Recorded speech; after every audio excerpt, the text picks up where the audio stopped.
안녕하세요. 이장훈 노무사입니다. 반갑습니다. 네, 설명회는 언제나 이게 좀 마음이 좀 긴장이 좀 되고 있습니다. 일단 제 소개 먼저 말씀드리면요. 저는 이제 한양대 법대를 졸업을 했고, 이제 고시 공부를 좀 많이 했는데, 이제 사법고시는 이제 불합격을 했고, 다 이제 노무사 합격해서 노무사 강의를 지금 이제 7년차 강의를 하고 있습니다. 그리고 이제 제 책은 여러분들 아시는지는 모르겠지만 2차 책으로 노동법 유예책이고요. 판례를 푸는 노동법이 있고 조만간 이제 사례집이 곧 출간이 될 예정입니다. 마스크 너머에는 제가 이렇게 좀 뽀샵 처리되긴 했는데 이런 얼굴이 숨어 있습니다.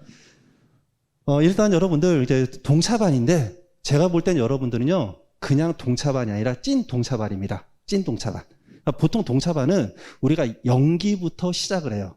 그러니까 1년을 잡고 1차와 2차를 같이 시작하는 분들을 우리가 보통 동차반이라고 하고요. 이제 여러분들은 아마 지금 이 설명에 오신 분들은 1기, 2기 커리를 안 가시고 순수하게 1차 커리를 가신 다음에 1차 합격하시고 그리고 2차 커리로 돌아오시는 분들이거든요.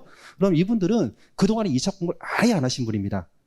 실적으로 공부할 수 있는 시간이 한 3개월밖에 나오질 않아요. 그러니까 여러분들은 이제 진짜 동차생. 그래서 저는 이제 찐 동차생이라고 부르는데 일단 여러분들이 합격을 하기 위해서는요 2차 노동법이 어떻게 진행되고 있는지 이 부분을 좀 아셔야 되고 또 본인의 공부 스타일, 라이프 스타일을 아셔야 됩니다.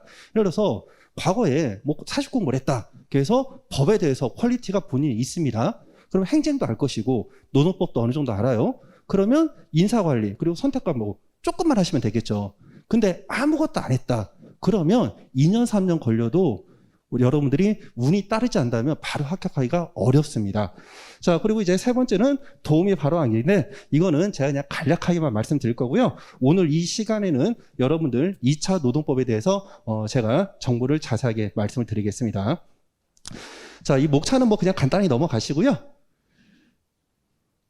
일단 여러분들 합격률을 좀 보셔야 되는데요. 제가 이제 요즘에 심심해서 유튜브를 좀 봤더니 이재동 씨하고 김재동 씨죠. 김재동 씨하고 서장훈 씨 말하는 그 말투에 대해서 유튜버가 언급을 하고 있는데 이재동 씨는 감수성에 좀 많이 호소를 하는 그 스타일이고요. 근데 이제 서장훈 씨가 이재동 씨에 대해서 김재동 씨에 대해서 이제 뭐라고 합니다. 디스를 합니다. 너 책임질 수 있느냐. 그러니까 여러분들이 듣기 좋은 말을 하기보다는 저는 현실적으로 여러분들이 합격 가능성이 단 1%라도 올라가기 위해서 여러분들 그 긴장을 놓기 위해서 현실을 좀 말씀드릴게요. 1차는 여러분들 그냥 무시하셔도 되고요. 2차 내용을 보겠습니다. 지금 올해 그 2차 출원이 아직 없지만 작년 기준으로 하면요. 이거 색깔을 좀 바꾸겠습니다. 작년 기준으로 하면 우리가 출원이는 5천여 명이 냅니다. 근데 실제로 합격은 322명. 이것도 많은 거예요. 원래는 300명입니다. 자, 합격률 보세요. 7%. 근데 우리가 한 역순 해가지고 한 3년치를 보시면요. 9%, 8%, 7% 합격률이 갈수록 줄어들고 있죠. 이유는 뭘까요? 출원인이 많으니까. 그럼 왜 출원인이 많을까요? 합격하시면 보장되는 게 좀 많다는 거죠. 그래서 여러분들이 좀 보람 있는 일을 할 수도 있고요. 또 여러분들의 수익 구조가 아주 큰 돈, 떼돈을 버시는 분도 있지만 그거는 개인 역량차고 최소한 중견기업 다니시는 분들보다는 어느 정도 수입이 좀 보장이 되는 나름대로 좋은 직종입니다. 그러니까 경쟁률이 높아져요. 합격률은 떨어져요. 그럼 이제 여러분들이 거기서 살아남으려면 남들보다 더 열심히 하셔야 되는데 제가 이렇게 보면요. 여러분들의 공통점이 있습니다. 다수 공통점. 남들보다 어떻게 하면 분량을 적게 공부할 것인가. 무슨 말인지 아시죠? 그래서 여러분들이 노력 대비 합격률이 높아지는데 분량이 많다. 그래서 조금 더 줄이고 그럼 합격은 하시되 합격률은 떨어진다는 사실을 여러분들이 반드시 좀 아셨으면 좋겠고요. 자, 또 하나 제도가 있는데 대한민국에서 유일하게 국가 자격증 시험에서 유일하게 전과목 표준 점수제가 도입되는 게 공인노무사 시험입니다. 1차에서는 선택 과목만 있죠. 그래서 여기 내용을 보시면 안 보이시겠지만 해당 내용은 2010년도 연대 통계학과에서 용역 의뢰를 받고 이제 고용노동부에 그 보고서를 제출한 거죠. 그래서 1차 시험은 과목별 난이도가 크지 않기 때문에 선택 과목만 있으면 선택 과목에서는 표점 도입하면 된다. 이런 내용입니다. 근데 2차의 경우에는요. 채점이 3명이기 때문에 그 채점 기준이 좀 그 공정성이 떨어질 우려가 있다. 그래서 어떻게? 전과목 표준제입니다. 자, 전과목 표준제란 말은 우리가 전략 과목을 정할 수 없다는 거죠. 내가 A 과목을 전략 과목을 했는데 표점을 돌려가지고 그 점수가 떨어질 수가 있는 거죠. 그럼 낭패를 보게 된다는 겁니다. 그래서 2차 공부하실 때, 우리가 1차 할 때는 어떻게 했죠? 노동법 기본 80 맞춰놓고 명과 과목 잡고 그리고 평균 내는 과목을 정했죠. 1차는 그렇게 합니다. 근데 2차는 절대 그렇게 하시면 안 됩니다. 2차는 전 과목을 골고루 다 하셔야 된다는 거죠. 자, 그래서 실제 여러분들이 어느 정도 노동법에서 공부를 하셔야 되는지 답안 작성법 내용을 보시면요. 우리가 1차에서는 보통 그 25문제 중에 한 19개에서 20문제가 법 조문에서 출제가 됩니다. 판례가 나온다 하더라도요, 결론 정도, OS만 아시면 되는데, 2차 같은 경우에는 판례가 전체예요. 판례 100%입니다. 판례 100%. 자, 그리고 이제 어떤 분이 그 문의를 하셨는데, 최신 판례 비중이 어느 정도 나오냐. 최신 판례가 무조건 나오는 게 아니라, 의미가 있는 판례가 나왔을 때, 그 판례가 출제가 되는 거죠. 그래서 보통 매년 최신 판례가 한두 문제는 출제가 되고 있고요. 그리고 최대 많이 나왔을 때 과거에 이제 25점 기준으로 노동법은 우리가 노1 3문제, 노2 3문제 이렇게 잡으시면 돼요. 그래서 제일 많이 나왔을 때 5문제 정도까지가 최신 판례로 나온 적이 있어요. 그래서 최신 판례는 여러분들이 놓치고 갈 수 없는 부분입니다. 자, 다음은 이제 그 답안 작성법과 관련해 가지고요. 여러분들이 이제 이 부분은 본 수업 때 자세히 설명을 드릴 거고, 지금은 여러분들이 답안지 구성을 어떻게 해야 되는지, 즉 공부 체감 난이도를 말씀드리기 위한 겁니다. 일단 목차는 우리가 크게 대목차, 중목차, 소목차로 구성이 되고 있고요. 그리고 노동법의 경우에는 이게 그냥 공식화되어 있습니다. 그래서 첫 번째는 논점 정리라고 나와 있고, 두 번째는 법리, 세 번째는 사안 적용 또는 사안 검토, 네 번째는 결론 이렇게 나와 있는데요. 이 중에서 답안지가 이제 여기 뒤에부터 먼저 말씀을 드리고 할게요. 페이지 분량을 보시면은 논점 정리가 보통 5줄에서 7줄이고요. 그리고 법리 부분이 2.5페이지, 그리고 사안 적용이 1페이지 정도 나오고, 그리고 결론을 우리가 3줄에서 5줄 정도 내고 있습니다.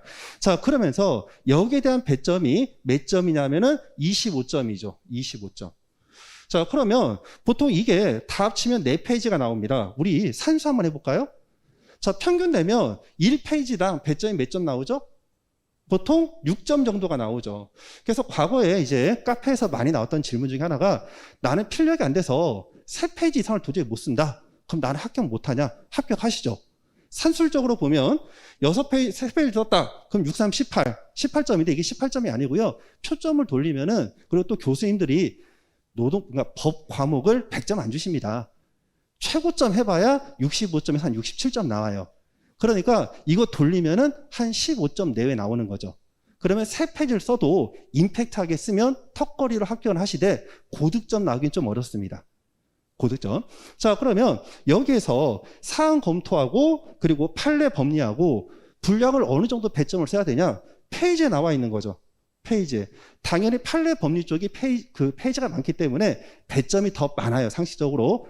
자, 그리고 또 여러분들이 자기 자신에 대해서 좀 과신하는 부분이 있습니다. 실제 채점을 해보면요, 판례 법리도 제대로 못 쓰는 분이 태반이에요.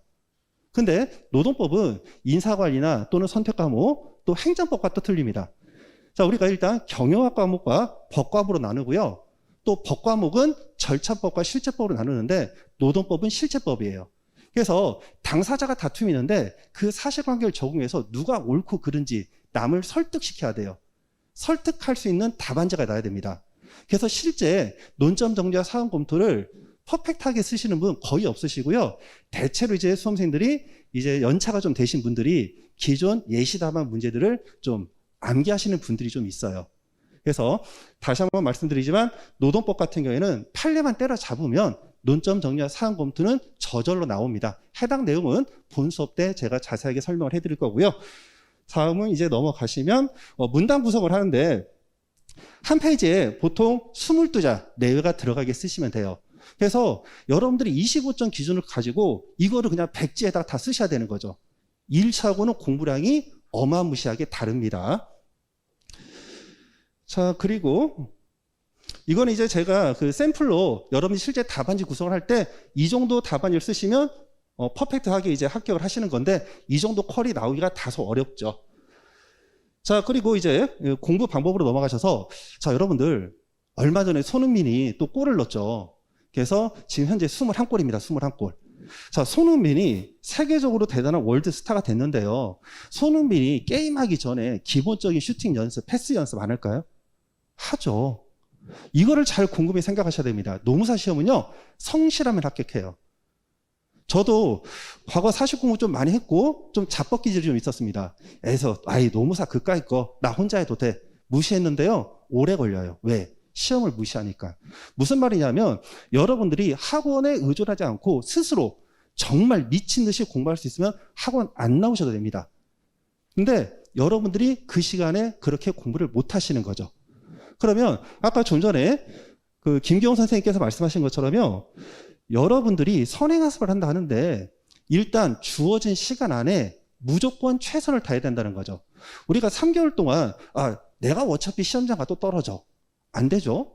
그리고 여러분들이 지금 내공이 한 1, 2년 차 되신 분들하고 같이 내공을 해서 따라간다. 여러분들 자괴감에 빠져서요 못 따라가십니다. 그래서 그럴 바에는 어차피 여러분들이 전 과목을 다 돌려하기 때문에 좀 저렴한 가격에 일단 선행학습 차원에서 공부를 하시고, 또 숫자가 여러분들 종합반이 많지가 않다 보니까 각 선생님들이 1대1로 멘토링을 해준다는 거죠. 그러한 장점이 있다는 점을 좀 기억을 해주시고, 자, 그래서 공부 방법을 보시면요, 일단 노동법 같은 경우는 단순 암기는 이제 하시면 안 됩니다. 전체적인 큰 흐름을, 법리를 이해를 하시고 그 흐름에 맞춰서 판례를 암기를 하세요. 노동법 같은 경우에 개인적으로 봤을 때 판례 암기 공부가 90% 이상을 차지한다고 봅니다. 근데 사람들이 오해를 하세요. 논점 정리하고 사안 검토에 대해서 굉장히 힘을 많이 쓰시는데 그거는 국어 능력입니다. 본인이 아무리 투자를 하셔도요, 근본적인 본인의 표현력을 못 바꾸시면, 그리고 이 논점 정리와 사안 검토를 쓰는 그 논술의 틀이 있어요. 그걸 모르시면 이거는 올라가질 않아요. 근데 이런 논점 정리나 사안 검토를 쓸 수 있는 능력이 있으려면 일단 기본적으로 여러분들이 판례를 다 알고 오셔야 돼요. 그걸 알고 왔을 때 논점 정리와 사안 검토가 작성이 됩니다. 그래서 판례 암기는 때려 죽어도 이거는 2차 시험을 위해서 여러분들이 다 공부를 하셔야 됩니다. 자, 그러면 판례 공부량이 얼마나 되느냐? 제가 그동안 이제 그 강의했던 내역들을 보시면요, 거의 다가 아니라 제가 이제 그 실무 강의에 나오는 거 하나 빼고 한 7년 동안 다 맞췄습니다. 근데 그 페이지 분량을 보시면은 판례 암기량을 우리가 B5 용지로 다 묶었다. 한 120페이지에서 한 130페이지 4개밖에 안 됩니다. 근데 그거를 다 달달 암기하느냐? 그것도 아니에요.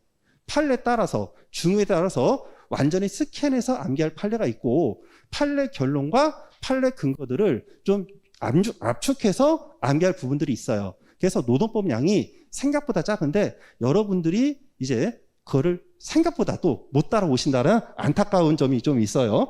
자, 그래서 판례 암기가 되고 나서 이제 사례 해결 능력을 이제 키우셔야 되는 거죠.